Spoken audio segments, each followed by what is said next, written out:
Sahamiya Foundation ayaa 410 qof oo ka mid ah dumarka danyarta ah ay ku caawiyay suuqa Waaheen $161,700 oo hordhaca qaranka Sahamiya Foundation ee qayb qaadan doona dib u dhiska suuqa Waaheen. Lacagtan ayaa waxaa dumarkaasi loogu diray adeegga saadka. Sahamiya Foundation ayaa waxa uu sheegay muddadii diiwaangelinta iyo xog ururintu ay socotay inay dumarkani muujiyeen daacadnimo iyo isku damqasho ayna mudan yihiin ku dayasho. waa kuwan qaar ka mid ah hadalladii dumarkii deeqdaasi la gaarsiiyey. horta ilaahay waxaan ka rajeynayaa duco buuran u soo marinaya intii ereygayagii maalintii tabaaladiina haysay kor nooga qaaday wayna soo gaadhay nabadii caanay noo soo gaadhay miiskaygii ayaan camirtay caruurtaydii shalay iyo maantaba way qadaysay jisa allah khayr waajibka Allah idinka jisaa mariyo waxa noo qorshayseen alxamdulillah idinkoo mahadsan wayna soo gaadhay hooyo bilaa rabadaan ilaahay idinka jisaa mariyo anigoo ganacsatooyinka magaalada Hargeysa xaafadiin suuqa Waaheen kuna haystay booshari qadarkii ilaahayna dhacay oo ummadda uu saameeyay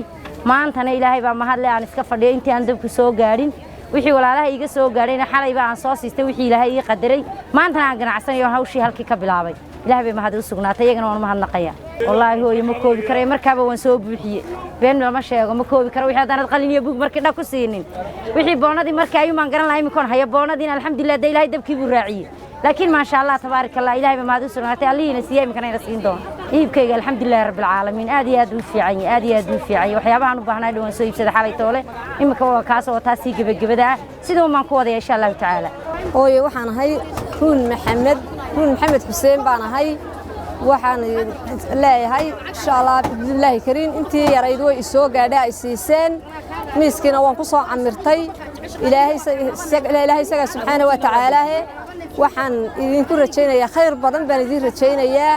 sida aad noo caawiseen ilaahay inuu jannada firdawsa idinkana idin geeyo adduunyadana aad nolol wanaagsan ku noolaataan caafimaad iyo cimri dheer iyo jannana waan ilaahay baan idinku baryayaa way soo gaadhay miiskii baan ku soo camiray ilaahay khayr badan ha idin siiyo caruurtiina waan siiyey waanan ka farxiyey Allah idinka farxiyo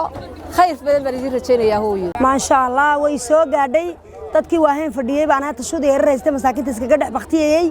intiina way soo gaadhay intii in ka badan ganacsigayga korun buu maanta igu kordhay shalayna rajo kala la maantana rajo weyn baan leeyahay alxamdulillah rabbil caalamiin ilaahay baa laga helaa hooyo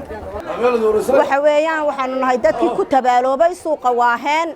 ee dhibaatadu ka soo gaadhay alxamdulillah rabbil caalamiin dhibaatada naga soo gaadhay waan ku qanacsanahay ilaahay baa keenay alxamdu shukri lillah